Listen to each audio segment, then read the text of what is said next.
Hello दोस्तों, स्वागत है आपको हमारा और आपका यूट्यूब चैनल नोटी एजुकेशन में।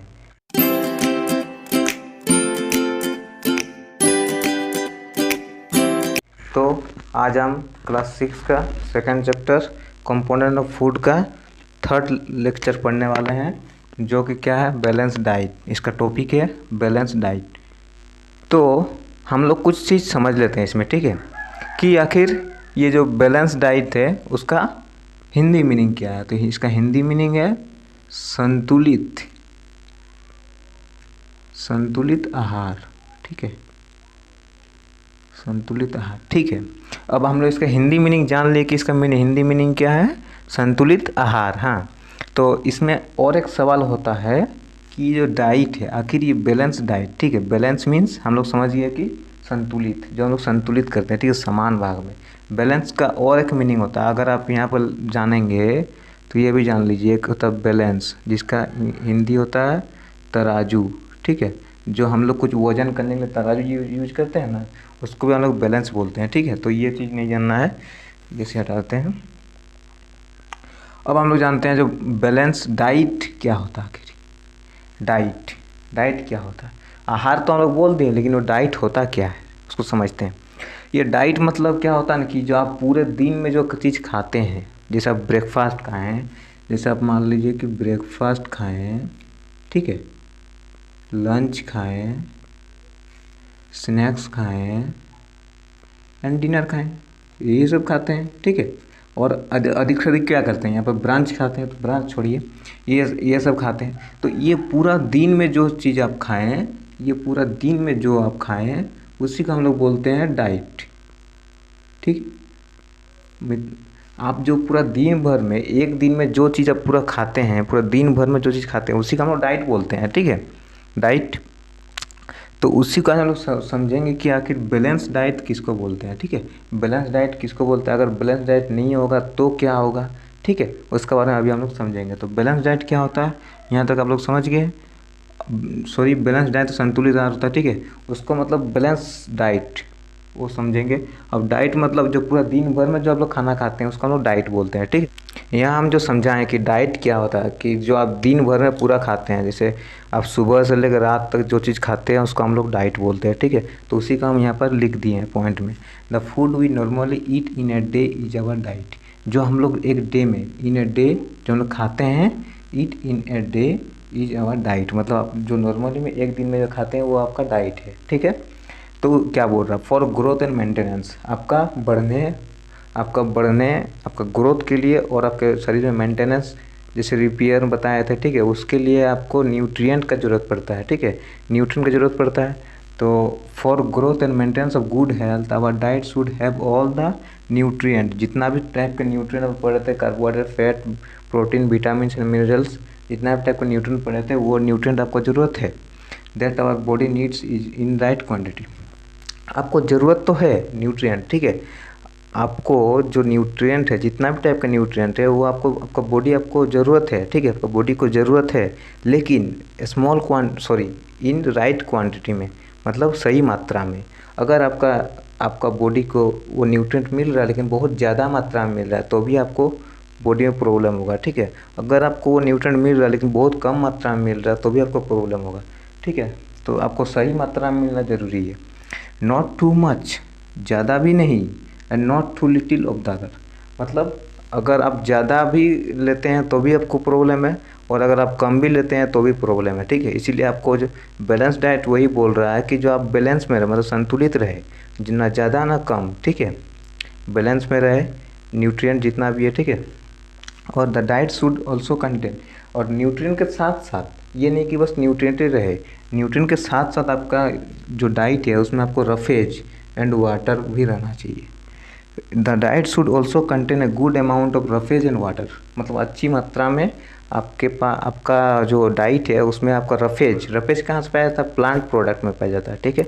रफेज को और एक नाम होता है डाइट्री फाइबर, जो हम लोग पिछले वीडियो में पढ़ चुके हैं, तो उसका वीडियो भी हम लिंक में और आई बटन में दे देंगे, आप देख लीजिए जाएगा, ठीक है। एंड वाटर, और पानी का मात्रा भी अच्छा रहना चाहिए, ठीक है। Such diet is called balance diet.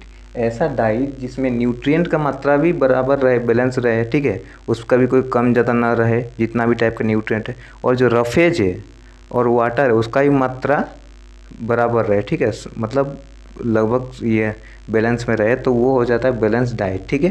क्या क्या, न्यूट्रिएंट एंड ये जो न्यूट्रिएंट है, nutrient and roughage and water, ठीक है, इसका मात्रा जो है वो संतुलित रहे तो वो हो जाएगा संतुलित आहार, ठीक है। तो अब हम लोग आगे देखते हैं। आपको क्या लगता है कि जो आपका जो दादाजी है या आपके पिताजी है या आप है, ठीक है, तो आप लोग को क्या सेम टाइप का डाइट का ज़रूरत होता है कि नहीं होता है, वो आप कमेंट में बताइए, ठीक है। और आप भी सोचिए कि ये जो आपका दादाजी है वो दूसरा डाइट करता है और आप दूसरा डाइट करते हैं, या आपके पिताजी दूसरा डाइट करता है आप दूसरा डाइट करते हैं, ठीक है, वो आप कमेंट में बताइए। और आपको क्या ऐसे लगता है जो फिजिकली ज़्यादा वर्क करते हैं, ठीक है, जो खेती उती में काम करते हैं, क्या उन लोग को ज़्यादा ये का डाइट का ज़रूरत पड़ता है, या आप जो घर में पढ़ते रहते हैं उसको ज़्यादा डाइट का ज़रूरत पड़ता है, या जो सोते रहता है उसको ज़्यादा डाइट का ज़रूरत पड़ता है? आप भी कमेंट में बताइए हमको, ठीक है। ये आपके लिए क्वेश्चन है, ठीक है। तो अब हम लोग बढ़ते हैं आगे। तो हम लोग बैलेंस डाइट पढ़ ली कि बैलेंस डाइट क्या होता है, ठीक है। अब हम लोग देखते हैं कि बैलेंस डाइट क्या क्या में हम लोग को मिलता है, क्या क्या चीज़ खाने से बैलेंस डाइट मिलेगा, जो कि हम लोग कम खर्चा में ही खा सकते हैं, ठीक है। वो देखते हैं। जैसे पल्सेस, आप कोई दाल खाते हैं तो उससे आपको बैलेंस डाइट मिलता है, ठीक है, उससे कोई न्यूट्रिएंट मिलता है, वो बैलेंस रहता है, ठीक है। जैसे groundnut, soybean, sprouted seed हम बता चुके हैं पहला चैप्टर में, ठीक है, स्प्राउटेड सीड क्या होता है, ठीक है। तो वो वीडियो आप जाकर देख लीजिए, हम उसको डिस्क्रिप्शन में डाल देंगे, ठीक है। और एक है मूंग एंड बंगाल ग्राम। मूंग जो दाल होता है, या ग्राम इस चना, चना से स्प्राउटेड होता है, ठीक है, स्प्राउटेड मतलब उससे सफ़ेद टाइप कुछ निकलता है, तो उसका हम पूरा डिटेल में बता चुके हैं, ठीक है, उसको आप देख लीजिए पहला वीडियो में। फर्मेंटेड फूड जो हम लोग जो फूड भाप से बनता है, ठीक है, उसमें पानी दे देते हैं, उसका अंदर वो डाल देते हैं, फिर ढक देते हैं, उसको भाप से जो बनता है, जैसे जस्ट लाइक अगर आप बोलो कि साउथ इंडियन में जो फूड बनता है, जो इडली जो है ना वो भाप से बनता है, फर्मेंटेड भाप से, ठीक है। तो वो इडली आपके लिए बहुत अच्छा है। एक कॉम्बिनेशन ऑफ फ्लोर मीन्स आटा, तो आटा का कुछ मिलावट करके बनता है, जैसे मिस्सी रोटी कुछ एक दो आटा का टाइप का मिला हुआ बनता है, ठीक है। जैसे आप लोग बनता है कि थेपला, गुजराती फूड है थेपला, ठीक है। तो वो सीरियल्स और पल्सेस का जो आटा बनाते हैं, सीरियल्स और पल्सेस का आटा बनाते हैं, ठीक है, उसको मिक्स करके थेपला बनता है, जो कि गुजराती फूड है, ठीक है। और एक बनाना, केला, स्पिनच, ठीक है, पालक, सत्तू जो आप खाते हैं, जो चना का सत्तू होता है, ठीक है, वही सत्तू, जैगरी, गुड़, अवेलेबल वेजिटेबल्स जो आपके घर में अवेलेबल होता है, जो आपके मार्केट में जो वेजिटेबल अवेलेबल होता है, ठीक है, वो भी आपके लिए अच्छा होता है। And other such food provided many nutrient. ये जो फूड है ये हमें बहुत सारा न्यूट्रिएंट देता है, ठीक है, बहुत अधिक मात्रा में न्यूट्रिएंट देता है, तो ये बैलेंस डाइट है, ठीक है। अब हम ये जो है ना, ये बैलेंस डाइट आप लोग खा सकते हैं विदाउट एक्सपेंसिव फूड मटेरियल। ये जो दिख रहा है, ये जो आप फूड देख रहे हैं, फूड का जो लिस्ट देख रहे हैं, ये सब आप खा सकते हैं, ये सब का कोई ज़्यादा कीमत नहीं है, ठीक है। आप कम कीमत में ही आपके जो बजट है उसमें ही आप खा सकते हैं ये सब, ठीक है। अब ये नहीं कि जो आपको बैलेंस डाइट इतना बड़ा नाम लग रहा है आपको कि कितना कीमती चीज़ होगा, ठीक है, बैलेंस डाइट सब कोई नहीं खा सकता, लेकिन नहीं, सब कोई खा सकता है। आप अगर ये सब देख लीजिए, ये सब जो है ना, ये सब बहुत लोएस्ट प्राइस में आता है, ठीक है, ये सब आप खा सकते हैं। ये सब आपके शरीर के लिए बहुत अच्छा है, बहुत न्यूट्रिएंट फूड है, ठीक है। तो फिर चलते हैं आगे। देखिए, सही सही चीज़ खाना, जैसे बैलेंस डाइट में जो चीज़ हम बताए हैं वो चीज़ खाना एक बात है, ठीक है, और उसको सही से पका के, मतलब जैसे उसका न्यूट्रिएंट ना निकले, सही से पका के खाना एक अलग बात है, ठीक है। आपको पता है कि कुछ भी चीज़ पकाने का टाइम या कुछ भी चीज़ बनाने का टाइम बहुत सारा न्यूट्रिएंट ऐसा है जो निकल जाता है, ठीक है। उसको सही से पकाना ज़रूरी है, सही तरीके से पकाएंगे तो उसका न्यूट्रिएंट निकलेगा नहीं, ठीक है, और वो न्यूट्रियस फूड रहेगा, ठीक है, और बैलेंस डाइट में अच्छा रहेगा। ऐसा भी होता है कि जो ऐसा फूड है जो न्यूट्रिएंट उसमें बहुत है, लेकिन जब उसको हम पकाते हैं या उसको धोते हैं या कुछ भी करते हैं तो उससे न्यूट्रिएंट निकल जाता है, हम लोगों को पता नहीं चलता, ठीक है। फिर उसको खा लेते हैं तो उससे कुछ फ़ायदा होने वाला नहीं है, ठीक है। तो आप लोगों को सही चीज़ खाना, ठीक है, लेकिन उसको अच्छे से पका के खाने में और अच्छा है, ठीक है। तो हम देखते हैं क्या होता है। If the vegetables and fruit are washed, हम लोग अगर उसको धो देते हैं आफ्टर कटिंग और पीलिंग, ये देख क्या बोल रहा है कि अगर हम लोग जो वेजिटेबल्स है या फ्रूट है, ठीक है, उसको अगर हम लोग काटने या छीलने के बाद अगर धोते हैं तो इट में result in some loss of some vitamin. अगर हम लोग कोई भी फ्रूट या वेजिटेबल को काट लेते हैं उसके बाद धोते हैं तो उससे बहुत सारा विटामिन जो है, बहुत सारा न्यूट्रिएंट जो है वो निकल जाता है, ठीक है। तो हम लोग को क्या करना, पहले धो लेना है, उसके बाद काटना या छीलना कुछ भी है, पहले धो लेना है, ठीक है। उसके बाद काटने के बाद फिर नहीं धोना है, ठीक है। इसमें क्या बोल रहा है, the skin of many vegetables and fruit contain vitamin and minerals. बहुत सारा वेजिटेबल और फ्रूट के स्किन में जो छिलका होता है उसमें विटामिन और मिनरल्स होता है, ठीक है। तो हम लोग अगर उसको छील देते हैं तो उसमें से वो निकल जाता है, ठीक है। तो हम लोग को ऐसे कोई भी बहुत सारा फ्रूट है जिसको हम लोग को नहीं छीलना है, ठीक है। तो उसको ध्यान रखिएगा, ठीक है। और क्या बोलो, similarly repeated washing of rice and pulses. अगर आप जो चावल और दाल है, ठीक है, उसको आप धोते रहते हैं, 5-6 बार धो रहे हैं, तो उससे भी बहुत सारा विटामिन और मिनरल्स जो है ना उसमें से निकल जाता है, ठीक है। तो आप लोग को बस एक बार चावल या दाल है उसको एक बार धोना है, ठीक है, और उसको बस वैसे ही पका देना है, ठीक है, कि ना उससे विटामिन एंड मिनरल्स ना निकले, ठीक है। अगर आप उसको बार बार धोते रहेंगे तो उससे निकल सकता है, ठीक है। तो आप लोग को ये जो प्रक्रिया है ऐसे करना है तो उससे आपको न्यूट्रिएंट अच्छा मिलेगा, ठीक है। जैसे कि हम लोग सब जानते हैं कि जो कुकिंग है, हम लोग जो खाना पकाते हैं उससे हमारा क्या होता है कि इम्प्रूव टेस्ट जो है ना उससे बढ़ जाता है, ठीक है। कोई भी फूड है उसको हम लोग जब पकाएंगे तो उसका जो टेस्ट है उससे बढ़ जाएगा, एंड उसमें स्पाइसेस बहुत चीज़ इंग्रेडिएंट मिलता है, ठीक है। तो उससे टेस्ट हमारा इम्प्रूव होता है, ठीक है। और एक चीज़ होता है, उससे डाइजेस्ट करने में हमें आसानी हो जाता है, ठीक है। डाइजेशन का ये क्या होता है कि जो कॉम्प्लेक्स फूड है उसको सिंपलर में चेंज करने के लिए, तो ठीक है। तो कुकिंग से हमें ऑलरेडी कुछ सिंपलर हो जाता है, ठीक है, उसका डाइजेशन करने के लिए आसानी हो जाता है, ठीक है। तो कुकिंग से जैसे कि हमें पता है cooking improves the taste and food makes it easier to digest, ठीक है।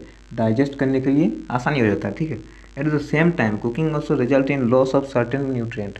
उसी समय आपको जैसे हम पिछले ये में बताए हैं, पिछले जो बोर्ड में लिखे थे उसमें बताया कि कुकिंग से बहुत सारे न्यूट्रिएंट जो है वो लॉस हो जाता है, ठीक है। जो फूड है उससे निकल जाता है, जिसे वॉश करने का टाइम, ठीक है, उसको पकाने का टाइम, तो कुकिंग से जो निकल जाता है, तो कुकिंग तो इम्प्रूव टेस्ट करता है और वो आसानी हो जाता है ये डाइजेस्ट के लिए, लेकिन उसी समय उसका जो ये है लॉस हो जाता है, लॉस्ट सर्टेन न्यूट्रिएंट, ठीक है, कुकिंग के समय।